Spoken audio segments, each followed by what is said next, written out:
The Gute Sicha is Chelek Yudches, Sicha of Naso, Hey, Lila Nishmis of Yosef Benyamin Ben Benashe Kaltman. Rashi very, very beautifully describes to us the deeper significance in each of the gifts of the Nesiim that were given at the Chanukas HaMizbeach, at the dedication of the Mizbeach. And the Rebbe is going to explain to us a much deeper and more beautiful understanding in the order of Rashi and in the choice of Rashi's words to understand what was the meaning behind the gifts of the Nesiim that each of the Nesiim gave at the beginning of the dedication of the Mishkan and the Mizbeach. Let us see in the Sikha. In their parsha from Karbonos HaNesiim, Parshas Naso, where it speaks about the Karbonos of the Nesiim, by Zweiten Nasi, by the second Nasi. The first Nasi was Nachshon ben Aminadav, and now we're at the second Nasi, which is the Nasi Livnei Yisachar Nisanel ben Suar. So Rashi brings me Yesodis of Rabbi Moshe HaDarshan from the teachings, from the writings of Rabbi Moshe HaDarshan, as the Protim in the Karbonos HaNesiim, that the various details in the Karbonos of the Nesiim, and the Meramis of Hashidin and Yonim, they symbolize various different things. And in short, Karas Kesef is Begimatria Tov Tov Kuf Lamed. The Karas Kesef, the silver plate, is Begimatria 930, representing the age of Adam Arishan when he passed away. Mizrak Echad Kesef al Shem Noach. Rashi explains how the silver bowl represents Noach. Kaf Achas, a spoon of Ketoiris. Kineged HaTorah represents the Torah. Par Echad, Ayil Echad, Keves Echad, one cow, one ram, one sheep. Then Kineged the Avos. Sir Izim, a goat, lechaper al mechiras Yosef, to atone for the selling of Yosef. Ulezevach hashlam and bakar shnayim, and 2 cattle. Kineged Moshe ve'Aaron, elim atudim kvasim, rams, he-goats, and sheep. Seine kineged koyanim ulevim v'Yisraelim v'chulu represent the Yidden that are divided into 3 categories. Koyanim, Levim, v'Yisraelim. This is just a very brief, short version of the Rashi, and many of the details will be elaborated upon in the course of the Sikha. And you're more than welcome to look into the Rashi and see how each one represents what. Now, the question that we have today, first and foremost, is why does Rashi bring these symbolisms? An inyan von Remez Udrush, which really belongs to the category of either allusions or drush, or something that is learned from the psukim. Be'ezayin pirush is al derech hapshat, what Rashi generally teaches according to the simple, basic meaning of the verses. And if Rashi does feel a need to bring Remez and Drush in his commentary, why does Rashi bring it by the second Nasi and not right away by the first Nasi? This was once explained at length. There's a Sikh in Chelek Ches, where the Rebbe has a whole different discussion about this and explains some of these ideas, and the Rebbe over there explains, as das is der Fall, was bei Rashi ist schwer, was der Pasuk chazet iber bei jedem Nasi bei 12 Mal, die alle Prati Akabonis. Why does the Pasuk repeat all of the details by each Nasi a total of 12 times, when seemingly it's saying the same thing? Since they're all bringing the same Karbonis, so der Pasuk sagen bei jedem von die weite dicke Nesiim, als hat gebracht dieselbe Prate Karbonis wie der Rest der Nasi.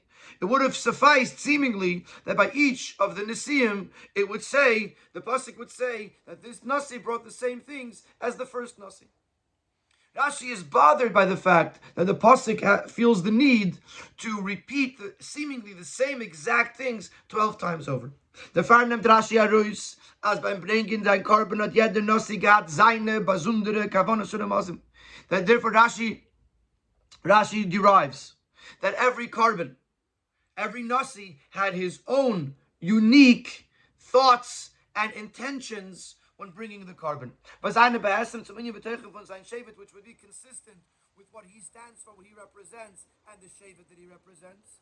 Is their Korban von jedem Nasi. Bekavonis HaKarbonis, anders von die Karbonis von the anderen Nesiim.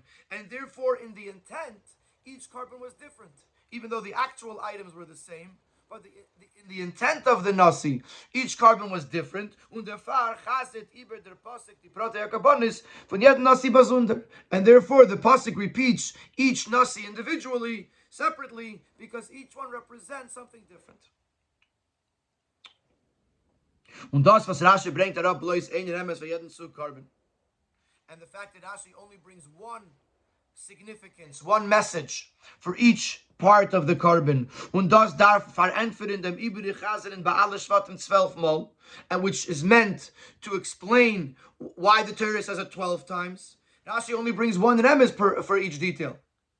It seemingly doesn't explain why the Torah says it 12 times. And also, Nitvi and Medrash, wo wir gefunden bei jedem Nasi and andere remes bei demselben Sur-Carbon. Unlike the Medrash that brings a different significance for each of the Nisim. So every time, the 12 different times that there was a Karas Kesav Achas has 12 different symbolisms.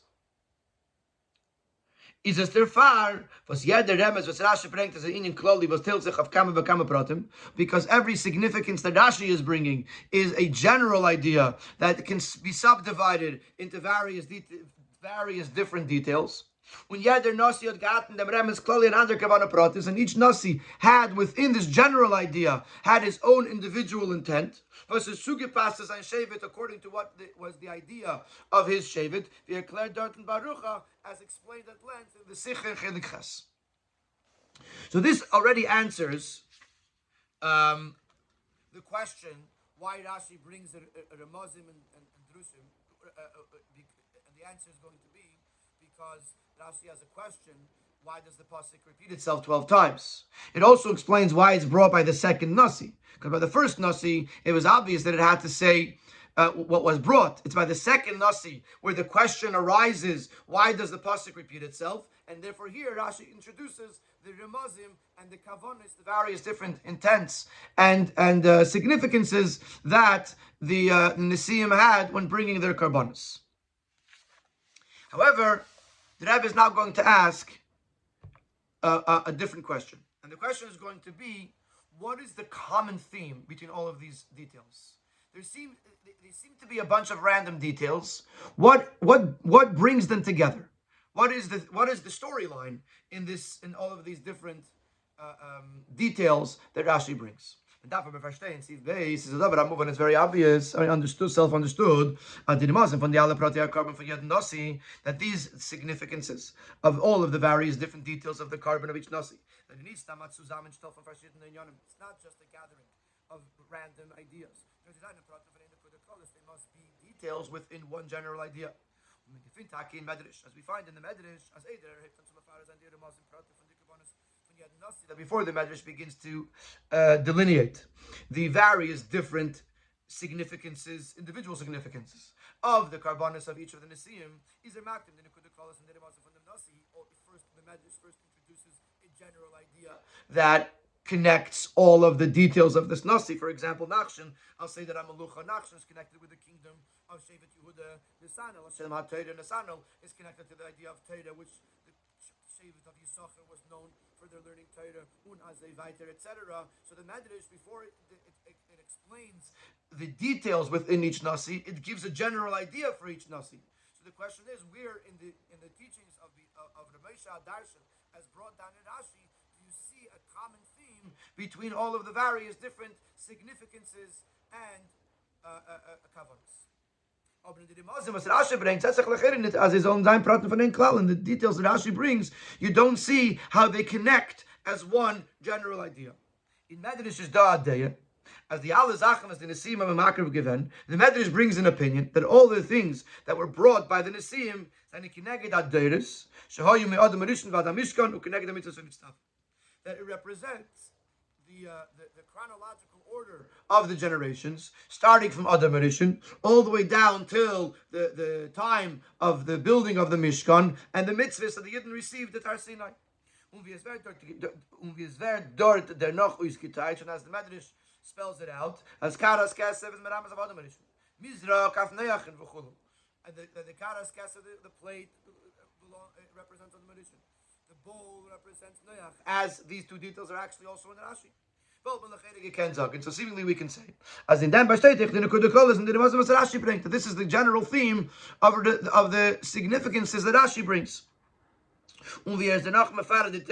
As Rashi lists the generations, Adam Rishon v'Toldesav, Adam Rishon and his offspring, Neach v'Toldesav, Neach and his offspring, Shivim Umais, the 70 nations, the Ovais, the Avraham, Yitzchak, v'Yaakov, Yosef was the selling of Yosef, Moshe v'Aaron, U'mitzvah and Istavu is Teirah, says Adivris, Tayag Mitzvahs, Teirah V'im Ksuvim, and then it represents the mitzvahs, which are included in various different of the details, as Rashi brings. There's Teirah and Kafachas, Aseres Adivris, and Tayag Mitzvahs, Asar Azav, Malaya Keteiras, and then later on there is the Chamisha Chumshin, Teirah V'im Ksuvim, etc.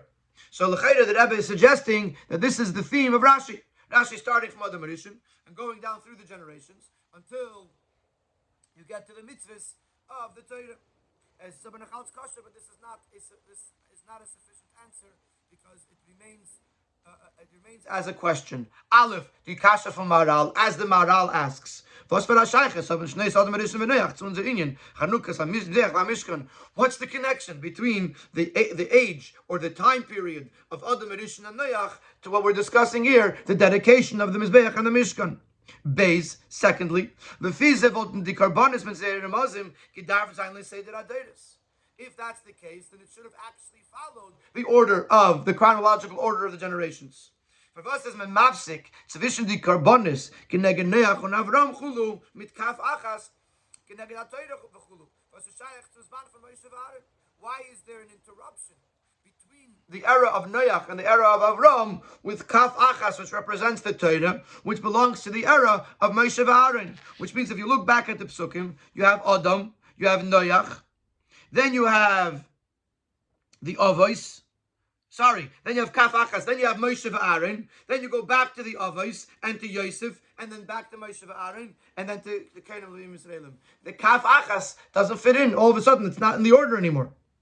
So our question becomes, what is the common theme between all of the different details that Rashi brings? And if it's Seder HaDoros, why is there an interruption about the Torah after Noach, before Avram?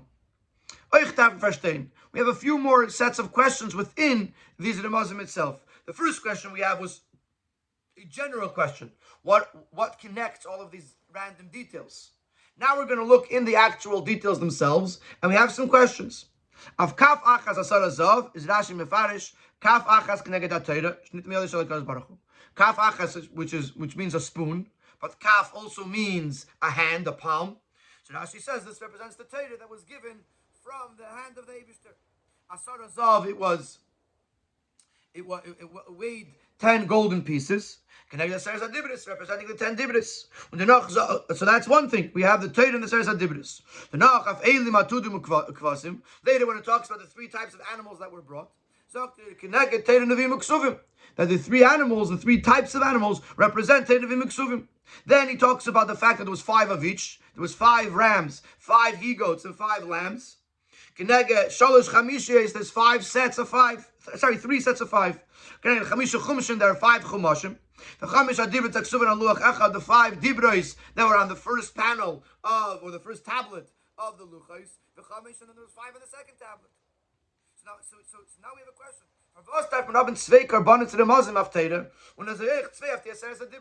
Why do we need 2 separate details, 2 separate parts of the carbon to represent Torah? One the Kaf Achas, and one the Elim Atudim Uchvasim. And why do we need 2 for the Seres HaDibros? One in Asar Zahav, and one in Shalosh Chamishiyos, the 3 sets of 5. So why do we have 2 things that symbolize Torah and 2 things that symbolize the Seres HaDibros? That's our question. Beis. Now we have another question. The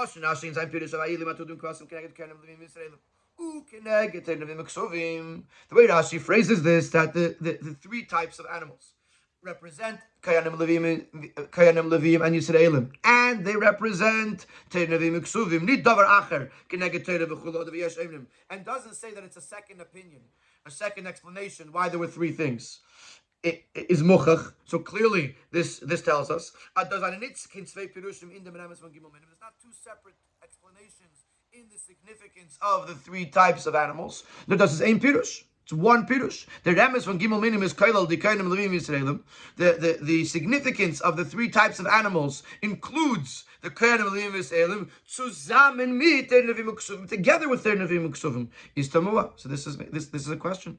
Wie can a Gimel Minim then can I get Zag and how could three types of animals represent six different things? You have Teir Nevim Uksuvim is three. You have Kainim Levim Yisraelim is three. That's six. So if you said it's two different opinions, okay, so there's an argument. But if you're saying that it's one opinion that is including all six things, then how do three things represent six things? Dalit. See, if Dalit, we're going to continue with another couple of questions. After Rashi talks about the remes of the three types, Elim, and Kvasim, and that they represent, as we just said, the Kainim, Levim, Yisraelim, and Teir Nevim Uksuvim, or vice versa. Yeah, exactly like that. Rashi explains why do you need five of each one? 5 elim, 5 atudim, 5 kvasim. So Rashi explains shalosh chamishiyos, that's 3 sets of 5. You have 5 chumashim. The chamish adibros aksum al luach echad. 5 dibros, 5 commandments on one tablet of the luchos. The chamish aksuvin al asheni, and then you had 5 more dibros on the second tablet. Down from Frashtain, we have to understand Aleph. Hat nit kein Scheiches zu alle frierdike Gimel Minim. Blois eine von sei Teure is the telt of Chamisha Chumshe. It's the same Rashi. The Rashi that says the three things, Keneged, Teire Nevim Ksuvim, Keneged Kein Nevim Yisraelim, then continues that there's three sets of 5. Now, the 3 sets of 5 only connect to one detail of the previous 6. Teire. In other words, not to Nevim Ksuvim, and not to Kain of Levim Yisraelim. So it only connects to one detail of Torah. So if these 3 sets of 5 were an explanation of the previous things, then they would explain all of them. From the fact that they're only connected to one of the 6 previous details mentioned, it shows us that it's something separate. It's a new thing. Let's say it inside. The remes and shows chamishis hat nit ken shayches to alle friedike gimel minim. The 3 sets of 5 are not connected to the previous details within the 3 different types of animals. Teira is blaze einer von say. Only one teira is the telt of chamisha chumshe is divided into 5. Das heißt, therefore, it's obvious, as mitten bringen die Karbonis von der Gimel Minim in a Misper von Chamish, the fact that they brought these 3 animals in multiples of 5 is it's introducing something new, a new idea. Which is connected to number 5. They're not an explanation. They're not a continuation, seemingly, of the previous things because it's only one detail that's highlighted. Therefore, it must be that there's a new remes here.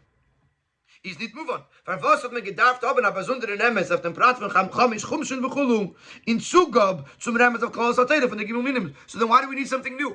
If you already represented the Torah as part of Torah Nevim and Ksuvim, why do you need a separate significance, a separate Remes for the fact that the Torah is divided into 5 Chumashim?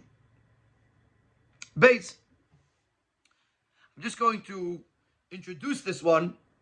The Rebbe is pointing out in the next question that it mentions the 5 chumashim before it mentions the 5 and 5 of the Aseres Adibris. And from this, the Rebbe understands that we're not talking about the Aseres Adibris that were engraved in stone, because if it were, they came first. And therefore, it would say first the chamish, the 5 and 5 of the Aseres Adibris, and only then the 5 chumashim. From the fact that it's written in this order, it means that it's talking about the Aseres Adibris the way they are written into the Torah, not the way they are engraved into the stone tablets of the luchos. And the Rebbe is therefore going to ask, why do you need the Aseres Adibris the way they are in the Chumash if you already spoke about the 5 Chumashim inside? The first he mentions the 5 chumashim. Then he mentions the 5 and the 5 dibris of the Aseres Adibris. Is mashma as mit chamish adibris meint nit die Aseres Adibris is ein ausgekritzten luchas avanim. He's not referring to the 10 dibris that were engraved into the tablets of stone, but die luchas an gegeben worden früher wie die chamische chumashim, because these luchas were given before the 5 chumashim. Rashi gedarf rechnen die 2 chamishis von der Aseres Adibris für die chamische chumashim, and if he was referring referring to the luchais ha'even, to the tablets of stone, he would have mentioned them before the chumashim. Rather, from the fact that Rashi mentions the chumashim first, when he says the Aseres Adibris, what's he referring to? Nor the Aseres Adibris, this is eine verschriebene Chumish, als a Teil von the Chamisha Chumish and Teresh B'Ksav. He's referring to the Aseres Adibris as they were written into the Torah, Teresh B'Ksav. And if you're going to ask, in the Teresh B'Ksav, they're not written as 5. It's just written in one continuation. So the Rebbe is going to answer that in the brackets. And it's not a contradiction from the fact that Rashi refers to them as being written on 2 separate tablets. The fact that the Aseres were divided into 2 separate tablets does not agas mistikid inyan, does not nor agas mistikid inyan. It's not just physically. That's how it was laid out. Is this nicht nur a gashmistik inyan verschrieben auf 2 besondere luches? It's not just something physical that it was written out onto 2 separate tablets. The fact that it was done that way is because in theme, in content, in their definition, they are actually divided this way. The first 5 are primarily positive mitzvahs. The fact that there's 2 other, there's 2 loisasa, you shall have no other gods before me, and you shall not carry my name in vain, are really details within the mitzvah of I am the Lord your God, the mitzvah of recognizing the Eibishter. So the first 5 are primarily mitzvahs say, and the second 5 are all negative mitzvahs. Or another way to separate them. The first 5 are between the person and the Eibishter. Even the kibbutz avayim, which is seemingly between human and human, also is connected with between human and the Eibishter, because we know that Shleisha Shutvim has 3 partners in the creation of a person: the mother, the father, and the Eibishter. According to the Maimon Azal, the Eibishter compares honoring one's parents to honoring the Eibishter. So even though it's your parents are human beings, but it's connected to Ben Adam Lamokim. As you respect your parents, you are respecting the Eibishter. So the first column, the first 5, is between the person and the Eibishter. And the second column is between person and person. So now comes the question. After establishing the fact that the Chamesh Chamishiyos, the Shalosh Chamishiyos, the 5 and the 5 that Rashi mentions of the Aseres Adibros are referring to the Aseres Adibros the way they are written into the Torah. You have to understand. The Baal Mahotchen Aremes nicht place of Torah Bechlal and the Gimel Minim nor Euchet Chamisha Chumshin. Was hat man gedacht, aber noch Aremes Bazunder auf die Aseres Adibros verstehen in the Chamisha Chumshin. You already mentioned Torah. In the Elam Atudin Kvasim, you had Torah V'im Ksuvim. So you have Torah. Then you add, there were 5 of the Elim. So therefore this teaches us Chamisha Chumshin. So you already, again, you reference the Torah. Now you need a 3rd time. Aseres Adibris, the way they are written into the Chumash, which is part of the Torah. Why do you need another one? So how it comes, we're about to get to the Biur. We just have to ask one more question. Sifei. We have to ask a general question. These karbanos that we're talking about in here, Parshas Naso, were not for the general mishkan and general, like the agolas, the wagons that were given to be able to carry and transport the various different vessels and kalim of the mishkan. These were donated for the purpose of the dedication of the Mizbeach. How do you dedicate the Mizbeach? By bringing things onto the Mizbeach and offering them to Hashem. Which is the flour that was mixed with oil. The ketores, and the karbonis. Was der Pasuk hebt on zum allem ersten nicht mit dem Suganal, was wird nikrev auf dem Mizbeach. Why does the Pasuk begin not with the actual items that were offered on the Mizbeach, nor mit karbonei karas kesef achas mizrak echad v'gomer, the plate, the bowl, etc.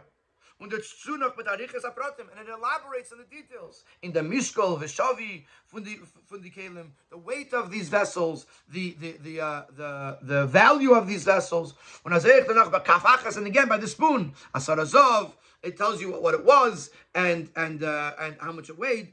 As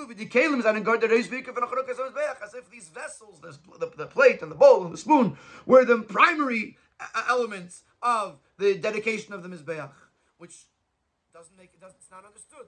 It should have started with telling us what was actually brought to be offered on the Mizbeach, and then tell us in what it was brought and what it weighed and how much of it was, etc., etc. So let's quickly go through our questions. Our first question is, what is the common theme between all of these various details that Rashi brings as the remazim for the karbanos of the Nisim? Then we asked, why are there twice remazim to the Torah and to the Aseres HaDibros? Then we asked, when he says that the three types of animals representing Koyanim, Levim, Yisraelim, and Torah, Neviim, Uksuvim, how do three things represent six things? Then we asked when we have three sets of five, the Chamisha Chumshin, why do you need a new remes for the Chumashim if you already represented the Torah in Torah, Neviim, Uksuvim? And then we asked, why do we have to have the Aseres HaDibros, a remes to the Aseres HaDibros, which are written into the Chumashim, if we already have a remes to the Chumashim, and we already have a remes to Torah? And we said that all of this will be answered by first introducing a following question. Why do we see that the Torah begins with the kelim, with the actual utensils that were used as part of the gifts of the Nesiim, and not the actual things that were offered on the Mizbeach, which should seemingly be the Ikar, the primary part of the Karbanos HaNesiim? And in Sivav, the Rebbe is going to give us a biur to explain to us what was the intent of the Karbanos HaNesiim and how they broke it down. And with that, all of the questions are going to be answered. Der biur b'chol says Mistaber b'Pashtus as the remazim von the Karbanos lachanukas HaMizbeach sheba Mishkan seinen in the inyan HaMizbeach. If the Nesiim are bringing Karbanos for the purpose of dedicating the Mishkan and the Mizbeach, it must be that the karbanos are connected to those ideas. Dahainu, in Zevert Arush gebracht der Uftu von dem Mizbeach und der Karbanos was a break of him. In these gifts, it will be represented the uniqueness of the Mizbeach and the karbanos that are being brought upon it. Das heißt, die Nesiim bavayakrivu es karbana lachanukas Mizbeach, when the Nesiim offered their offerings to the dedication of the Mizbeach, they laid it out in a specific order, in a specific number. In welches as merumas der Chiddush, was hat sich aufgetan der Mit, was ist dort der Mizbeach, to represent the novelty, the uniqueness that was accomplished by the Mizbeach, legabe dem friedige matzev, in comparison to the situation that existed before there was a Mizbeach. By bringing their gifts, they were saying, these gifts are going to show us what is so special about the fact that now we have a Mizbeach. So now we have to understand what that is. What is the advantage of that was introduced in the Karbanos that were brought on the Mizbeach? Compared to the Karbanos that were brought before Matan Torah, which was permissible. It was okay to bring Karbanos earlier before Matan Torah, and then came the commandment to build a Mishkan and a Mizbeach, and then there were Karbanos brought on the Mizbeach. What is the uniqueness of these karbanos? It's as follows: the roof of Mishkan Bechlal is Kimefurish Bekrav also the Mikdash Shachanti B'Seichel. We had this already many times, and this is clearly all over the Rebbe's Torah, that the uftu of the Mishkan is, I will make a Mishkan, as the pasuk says, make for me a mikdash, and I will dwell within them. Eden machen auf an Ort, wo es ist da, machen auf an Ort, was ist da, wo es ist da, Shras Hashchina Begalui. Eden could create a place where there is the revelation of Hashem's presence. Bis as the Mishkan Gufa is a mikdash elekazach, so that the Mishkan, which is made up of totally material and physical objects, becomes an inherently holy thing. That was the uftu of the Mishkan, to create holiness in the physical space. And this is similarly is the accomplishment, is the unique novelty of the Mizbeach and the Mishkan, as jeder Yid had the Yecheles, that every Yid has the ability to nemen a chulin dike behema v'chulu, to take a mundane animal, a vacha dike zach, or any mundane object, umachin derfun a korban la Hashem, and make of it, transform it as an offering to Hashem, in an oifen, in a manner, as mezed be'eni bosar v'zivert ha'ele gezach, we could see with our physical eyes as it becomes transformed into something holy. Durch dem was mismakriv di mehema from mizbeach, by bringing it onto the mizbeach. Under eish min hashamayim is eichel dem korban, and then a fire comes down from heaven and consumes the sacrifice. So this is something that is an incredible novelty at that time. To be able to till now you brought a carbon, and it was for the Eibishter, but you didn't see anything actually transpire. Here, all of a sudden, there was a fire that came down from heaven, consumed the carbon, indicating the fact that it was being transformed into something holy, and this became possible through the Mishkan and through the Mizbeach. And in order to bring out this quality, the Nisim had to bring two types of karbonis. The erste su karbonis is nirmes in the kelim uminchu kteres vasinzei, which was symbolized by the kelim, by the utensils, and by the mincha, the flour offering, and by the kteres. Is miramis after karbonis was man makav freer. They represent the karbonis that were brought earlier. Far mizbeach shabem mishkan, before the mizbeach. Which also then there was the idea of bringing karbonis.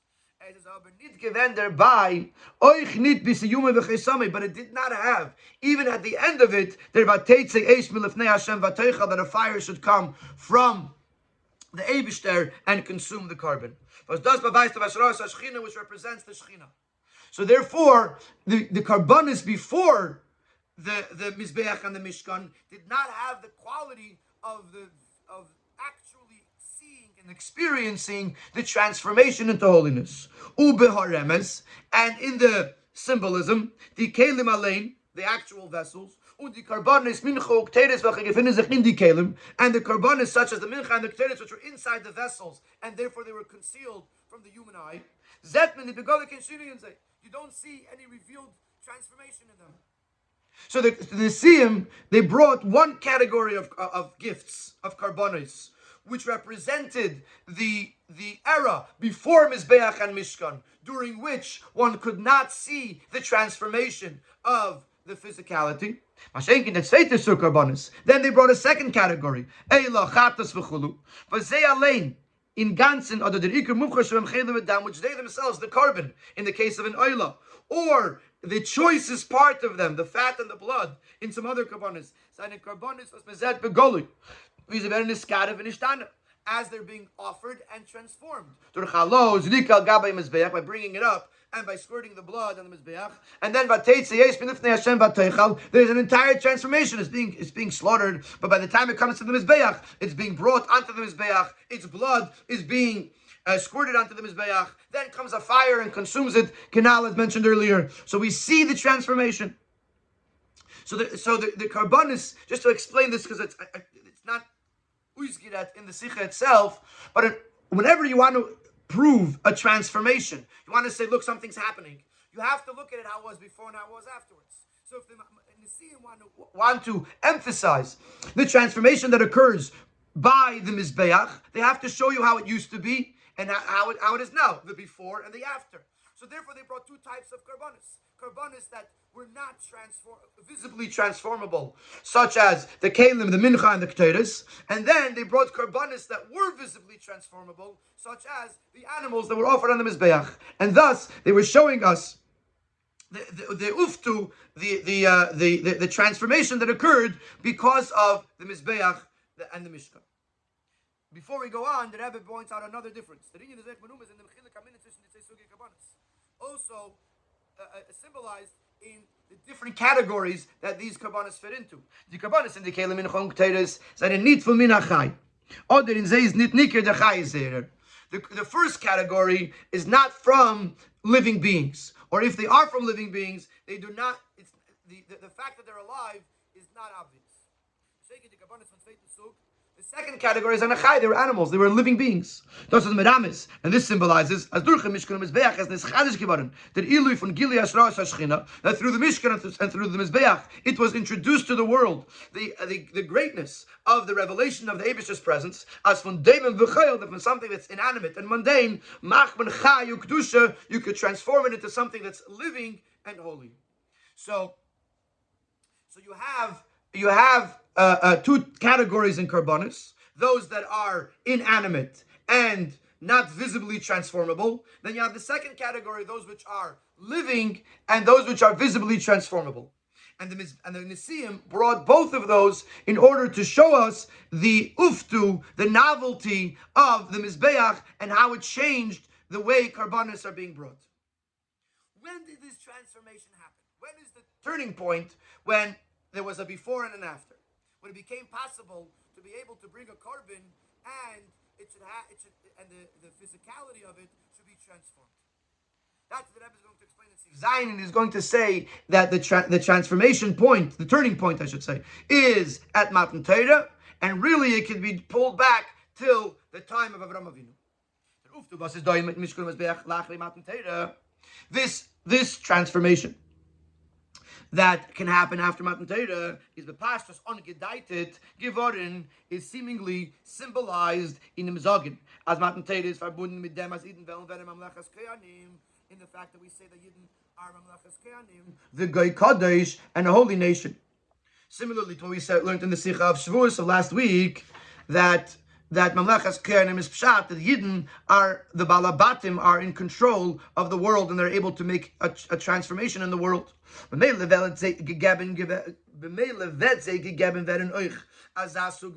therefore they will be given such a type of mitzvahs which can imprint holiness into the very object itself. Even a 5-year-old could understand and see that physical objects become holy. You have a pair of tefillin, you have a pair of tzitzis. You know that it started out as something from the physical world and it became holy. And the same thing is about the karbanis. So even though primarily this occurred at Matan Torah, so when Yidden became the kingdom of the Eibishter's kings and the holy nation, and then they were commanded in the 630 mitzvahs. He said, but on a smaller level, this already started by the very first year of Avraham Avinu. In the mitzvah's milah, which is why he was commanded with the mitzvah of milah, which was brisi v'psarcha, my covenant in your flesh. It was something that the flesh of Adam Rishon was changed. Which, as Rashi explains, that became a mitzvah object on which Eliezer could make a shvuah, etc., etc. So you have the transformation, the turning point was at Matan Torah, but really it began with Avraham Avinu when it became possible that through Hashem's commandment he could actually make a change in the physical world and turn something in the physical world into a mitzvah object. And now, based on this idea, that the whole purpose of the gifts was to explain the uftu, the novelty of the Mizbeach. And that the difference was that you could make a change in the physical world. And that difference began with Matan Torah and more specifically with Avraham Avinu. Now we'll understand the order that Rashi brings. Although it's based on Ramesha Adarshan, it is close to Pshat and it answers questions of Pshat Mikra. We had a very basic question. What is the theme of all of this and what is the order of all of this? It comes to Ramesha Adarshan and explains it, and therefore Rashi brings it. The Karbanis and Nesiyim were divided into two categories, and that is the order in which they are brought.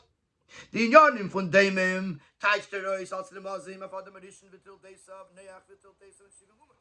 the first category represents, which is Daimim, the inanimate, the unchangeable, which is before Avraham Avinu. That represents Adam and his offspring, and Noach and his offspring, and the 70 nations. But since there is nit nikir begoli chayis asheras hashchina, which do not have, it's not recognizable within them the presence of the Shekhinah and the life, the Chayis, their doimim. And then on the Inyanim from Chai, the second category, the things that are alive, Taich Terois Af Yidin, he talks about that it represents the Yidin. Oh, Nebedik from Avram, starting from Avram Avinu, Biz Moshe V'Aaron, down to Moshe V'Aaron. There's Avram, there's Yitzchak, there's Yaakov, there's Yosef, which is Mechilas Yosef. Then you have Moshe V'Aaron. Then you have Cain and Elohim Yisrael, and Yidden in general, as they're divided into three categories. So, yes, it doesn't explain Kaf Achas, which is going to be in Sifches. But if you pull out Kaf Achas for a moment, you have two categories. You have the category of Doimim and the category of pre-Matan Torah or pre-Avram Avinu, which is Adam and Noach and Shivim Umais. And then you have the category of Chai, of transformable, of post-Matan Torah or post-Avram Avinu, which is Avram, Yitzchak, Yaakov, Yosef, Moshe, Aaron, and Cain of Levim Yisraelim. And that's the order in which it's brought. This, by the way, answers the question why he starts with the Kalim. We asked earlier, why does it start with Kalim and not with the actual Karbanis? Because the Kalim represent the first category, and therefore he starts with the first category. No. The question is, as you're obviously wondering, what about Kaf Achas? Kaf Achas, we said, represents Torah. And Torah is being brought before Avram Avinu. Oh, it's bleibt aber nicht verstandig, wenn the Rabbi is going to explain the Sifchas. It's bleibt aber nicht verstandig.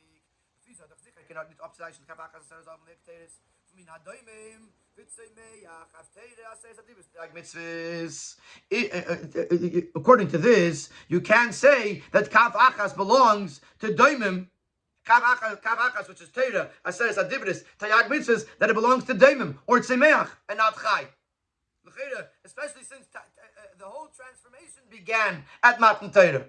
So how can you put Torah in the same category as pre-Avram Avinu, which is Doimim? Is there beer in them? Here the Rebbe comes with a very, very beautiful explanation. The Rebbe is going to separate between the Torah mitzad atzma, the Torah in its essence, and the Torah as it was given and received by the Yidden. And there's two different levels, and therefore two different Ramazim. Earlier we asked, why do you have two Ramazim for Torah? As we're going to see in the next Sifra or two, that there is Torah mitzad atzma, the essence of Torah, and the Torah as it was transmitted to Kal Yisrael. Rashi is medayik as Kaf Achas is kineged HaTorah shenitna miyodei shel HaKadosh Baruch Hu. Rashi emphasizes we're talking about the Torah that was given from the hand of the Eibush. But das meint nit Torah b'chlal. He's not referring to the Torah in general, nor di luchos, referring specifically to the luchos. Where we find that the Eibishter actually gave it from his hand. That says in Pasuk in Parshas Kisisa, "Vayiten el Moshe kechaloisei ledaber ito." He gave it, he handed it over to Moshe.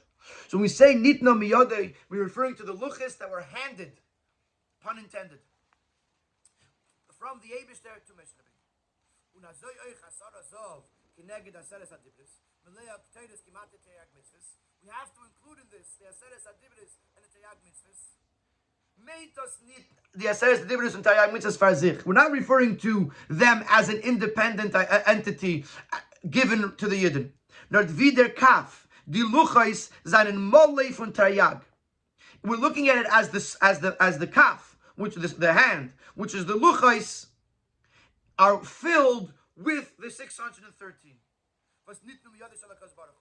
Das heißt, die Luchais enthalten Aseres Adibris Asar Azav. The Luchais contain the Aseres Adibris as symbolized in the Asar Azav and the 10 gold pieces. Was the Aseres Adibris eine Meleya Ketores Gimatria Tayag Mitzvahs, and the Aseres Adibris are filled with Ketores, which Ketores is Gimatria 613. Rashi says if you switch the kuf for a dalid in the system of Atbash, then Ketores is a gematria of 613.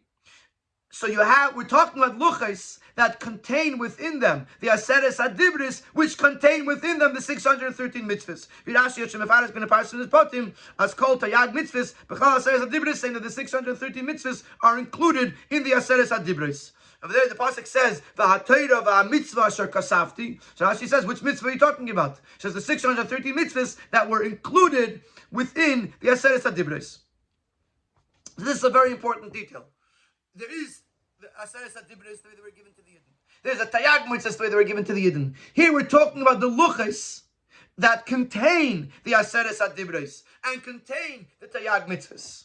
Und wie bald das kaf achas is mit ames auf Teire bis ist nicht mehr so Baruch Hu, and since the kaf achas represents the Torah as it was given from the hand of Hashem, therefore it fits into the first category of things, which was the category of doimim. The fact that Torah mitzvahs have the ability to transform a physical object into a mitzvah object, into something holy, is mekabel Torah. That's only after the Yid receives the Torah. Mitzvahs, tuta mitzvah and does something in actuality with what he received, then that Torah mitzvahs transforms the physical world. Torah mitzvahs is not mitzvah atzmam, but if you look at them as they are in their essence, the Eibishter's playthings, the things the Eibishter enjoys. And even as he is transmitting them, they, at that point, they do not yet have an impact on the holiness of the world, and therefore they go into the gather of Daimim, which is so. Therefore, it fits very well. The Nesim started with the carbonis of that are Daimim, which basically means the ones that don't have a visible impact on this world, and therefore they represented Adam and Noach and the Shivim Umais. They also represent the essence of Torah that is beyond impacting this world. And even when it says Aseres Adibris and Keteris, it's talking about them the way they are in the Luchos, again, before they actually were received by the Yid and utilized to transform the world. And the Rebbe has an extra point over here to prove this point, to prove the point that there's an aspect of Torah that does not have a lasting impact on the world. As the 5-year-old learned, as the Yeridas HaShechina if an Sinai hat in dem Har nit koivea gewen Kedusha of Speter, that the holiness that came down onto the Har Sinai during Matan Torah did not have a lasting impact. Was der Far is nach dem Sheikh Hayebel Kedusha HaShechina Rashayin Lalis Bahor, and therefore after the Shechina left, after Matan Torah, the Yidden were allowed to ascend onto the mountain. The mountain did not have the holiness that it had during Matan Torah. And so we see from this that there was, until the Torah was received by the Yidden, there was an aspect of it that is removed from this world and that does not impact or transform permanently this world. And therefore, it belongs to Sugat Doimim. And therefore, even though mostly it seems that we're going chronologically, we're not going chronologically. We're going in the order of the categories. And the Kaf Achas, representing the Luchos, Teiro, Mitzvahs, Mitzad Atzmam, fit into category number 1. Before we go to category number 2, there's one more brackets here. Nor Afal Pikein. Even though we just said that the Kedusha, the holiness that came onto the mountain, did not last beyond Matan Torah, nevertheless, during Matan Torah, there was holiness on the mountain. Which therefore Hashem warned that if someone who touches the mountain is going to die. Therefore, is there kaf given von zav. The spoon was made out of gold.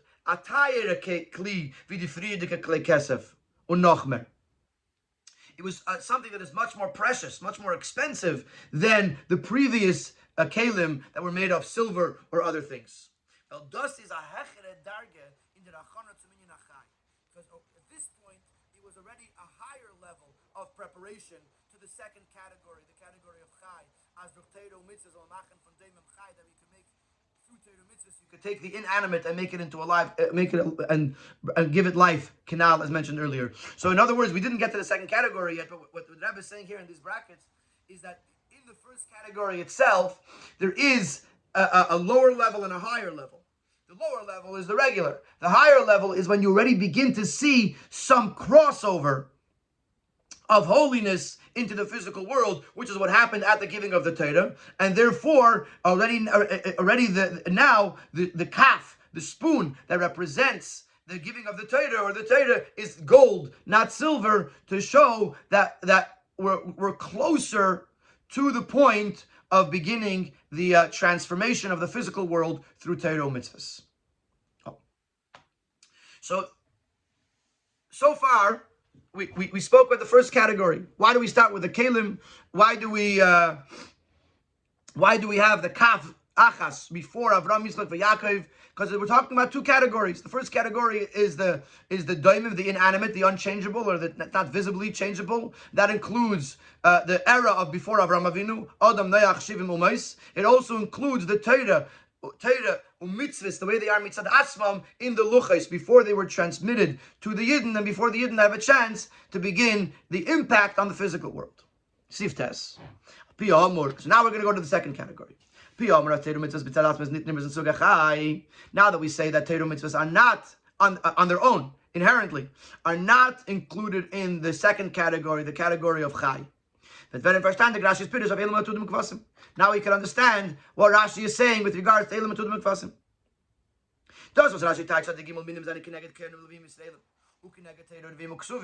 Rashi says that Teira, Nevi'im, and Ksuvim are symbolized in the three animals, and we asked before, number one, it's six things. We also asked that we already had Torah. We already spoke about the Torah in Kaf Achas. So why do we need to have another symbolism for the Torah? So the answer is, he doesn't mean to bring another remez on Torah, Nevi'im, and Ksuvim. And then we have a second question, that there's six things over here. It can't be talking about Torah, because Torah doesn't fit into the category of Chai. Nor. So then what Torah, Nevi'im, and Ksuvim? What does it mean? Die Gimel minim seine Beike kinege die drei, was Rashi rechnet is frier, Eden. The three animals, Elim and Tudim Kvasim, represent the first thing that Rashi mentions here, which are the Yidden, Koyanim, Levim, Israelim.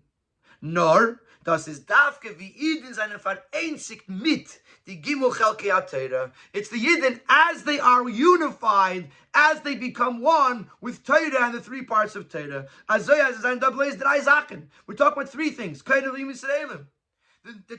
Ksuvim are part of the Yidden. So, in other words, Kaf Achas is talking about the Torah the way it was before it was given to the Yidden. And then El Matud Kvasim is talking about the Yidden as they receive the Torah and become one with the Torah.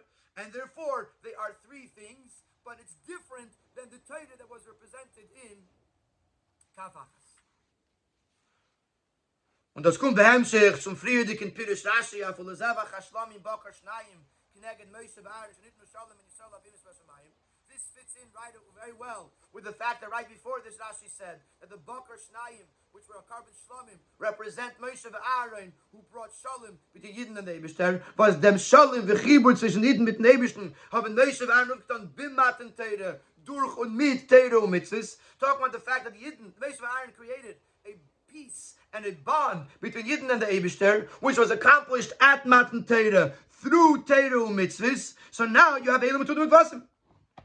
In Kaf Achas, you had the Torah Mitzvah Atzma.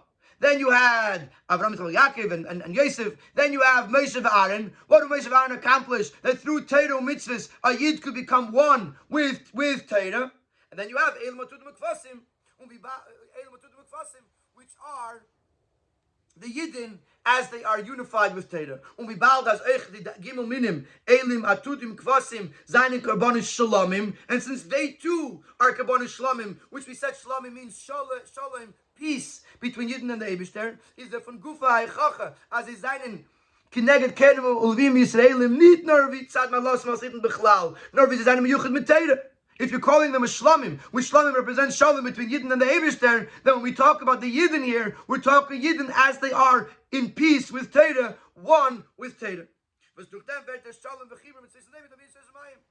creates this peace between Yidden and the Eibishter.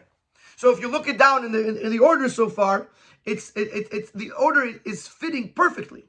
You're starting out with the Kalim and the Mincha and the Ketores, which are the first category of Karbonis, representing the Doimim, the non-visibly transformable. That includes Kaf Achas, which is the Luchos, containing Tseres Adibris and the Tayag mitzvahs. Meaning to say, Torah the way it is mitzad Asma before it was transmitted to the world, which is also in the sug of Daimon, because at that point it does not yet impact the world.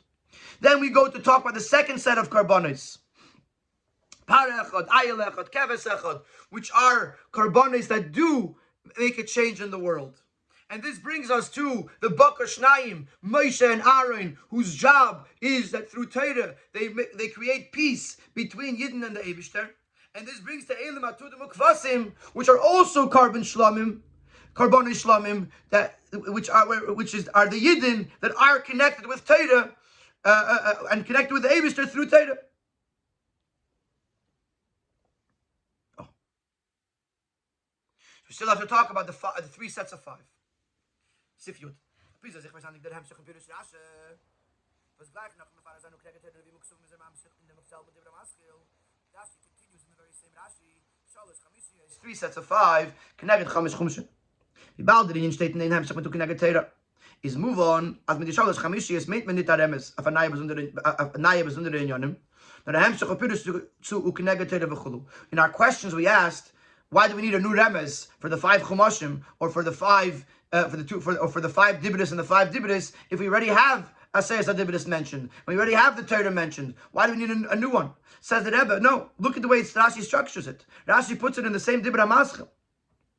It's one continuous flow.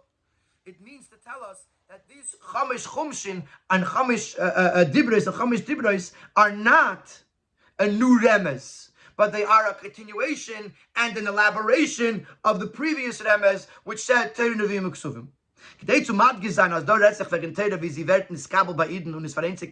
To emphasize that we're talking about Torah as it was received by Yidden and became one with them. Not kaf achas, which represents the Torah that is in the hands of Hashem. So the Nesiim brought these three types, these three species, in a multiples of 5, which represents the division that exists in Torah mitzvahs. As Torah is in the hands of Hashem, is Gans Torah in the whole Torah is one thing, one item. So much so the Eibishter said all of the 10 dibris in one utterance. This explains why Rashi includes the word achas in the dibra maschil. The leched is number first the word kaf. Seemingly he's only translating the word kaf. Why does he add the word achas in the dibra maschil? Well, the meat is a madgish al doretzich v'teres in an efen von achas, because he's talking about Torah as it is one. Torah wie sie wird gegeben von Eibishter as it's coming from the Eibishter is nit kukendik was sie enthält Aseret Dibris, despite the fact that it contains 10 Dibris. When it's Beleyak Torah's Tayag mitzvahs and is filled with the 630 mitzvahs, is the kaf achas ein inyan, it's still beyond this world and therefore it's still one thing. Darf gewen und durch dem was in sein Mekabel Torah mitzvahs, but when Yidden receive the Torah, then we could see that there's also division in Torah. Every chumash has its own theme and its own discussions. Also, we asked before why he has to mention specifically the Aseret Dibris 5 and 5 if they're already mentioned in chumash. So the Rebbe explains here that it's also representing the division of mitzvahs. As in the Aseret Dibris, was called the Yag mitzvahs, B'chal Aseret Dibris, saying that the 10 Dibris, which include all the 630 mitzvahs, and the Tzvei Sugim, there's 2 kinds. Chamish Dibris, Aksuvan Aluach Echad, Nyan von Hein. The 5 Dibris that are on one tablet, which are the things of yes, the positive mitzvahs. And the 5 on the second tablet, in Yonim von Lav, the ideas of no, the negative mitzvahs. So therefore Rashi emphasizes the 5 and 5 of the Aseret Dibris to show his chalkos and mitzvahs. Not just his chalkos and Torah, but also his chalkos and mitzvahs. Moshe the Aseret Dibris and the Yag mitzvahs is very given from Eibishter. However, the 10 Dibris and the 630 mitzvahs, as they're given by Hashem, verin zinirmis and kaf achas asarazov, they are nirmis, they are alluded to, they are symbolized not just in the one spoon, but also 10 gold pieces. Nicht 2 mal 5, not 5 and 5. Because from the Eibishter's perspective, there's no difference between the 5 and the 5. It's 10. Nur Allah says there is a name Metzias Kaf Achas. All 10 become one entity, Kaf Achas. And therefore, in the Kaf Achas, you have one, but then later on we bring another symbolism, that which is the Yidden, as they receive the Torah. Over there's already his Chalkus, which is why Rashi talks about the Chamish Chumshin and the Chamishiyos, and the Seres HaDibros, to to prove that we're talking about Torah as it was given to the Yidden, from the fact that there is his Chalkus, the fact that there is division. That's that we finished the Sikha in 59 minutes and 59 seconds. But I'm just going to summarize here. I made a chart, which hopefully will be up on the website. But to summarize some of the questions that we had in the beginning of the Sikha. We asked, why is there Remez and Drush? Why does he bring Remez and Drush? So the Rebbe answered, it's Karav L'Pshat, Yashav Pshudush Mikra. It's close to Pshat, and it helps answer the question, what is the significance of these Remazim, and what order are they? Why does he bring this by the second Nasi? Because his question is, why repeat it 12 times? But the first time is obvious why it had to be brought at least once. So only after he brings it the second time does the question arise, and does he bring the answer of the Remazim. What is the theme? What is the overall theme that connects all the Remazim? The Chiddush of the Mizbeach, that you could bring a carbon and you could take something and you could transform it to holiness. Although there are two categories, but that overall idea is what connects all of these ideas. Why does he begin with the kalim, not the karbonis? Because the kalim are part of the first category, which is the category of things that are doimim, inanimate, and not transformable in a visible way. And therefore he starts with that. Also the kaf achas is included in that category because it's talking about Torah that's higher than his chalkus. Achas, it's talking about Torah before it came down into this world, and therefore it has not yet transformed the world, and therefore it goes into the category of daimim. Then you have the second category are those animals where you do see the karbonis, where you do see the change within them, and that includes from the era of Avram Avinu, which started Brisi B'Vsarchem, which started the possibility of taking a mitzvah and actually changing the physical world with it. And then it goes to Moshe and Aaron, who make shalom between Yidden and the Eibishter through Torah, which leads to the Elim Kvasim V'Atudim. We asked, why do we need 2 times Torah and 2 times the Seres HaDibros? The answer is very simple. The first time is talking about Torah Mitzad Atzmai, and the second time is talking about Torah the way it was received and became one with Yidden. And therefore we asked the question, it seemed to be 6 things. There's not 6 things. It's talking about the Yidden as they become one with the 3 types of Yidden, as they become one with Torah. So it's just really 3 things. Then we ask, why do we need to bring another emes for the Chumashim in addition to the Torah? Because we want to talk about the Yischalkos. So we want to prove that we're talking about Torah as it was received by the Yidden, and therefore we have to show Torah as it's dividable. And therefore we bring the Chamish Chumshin. That way we see that there's 5 different Chumashim in Torah. Why do we bring the Aseres HaDibros if we're talking about the Aseres HaDibros that were written into the Torah? Because we want to prove that his chalkus and mitzvahs, that there's hein and love, there's mitzvahs asay, and there's mitzvahs leis asay. And therefore, we now understand all of the symbolisms of the Karbanos and Nesiyim and the order in which Rashi brings them in this most incredible, beautiful manner.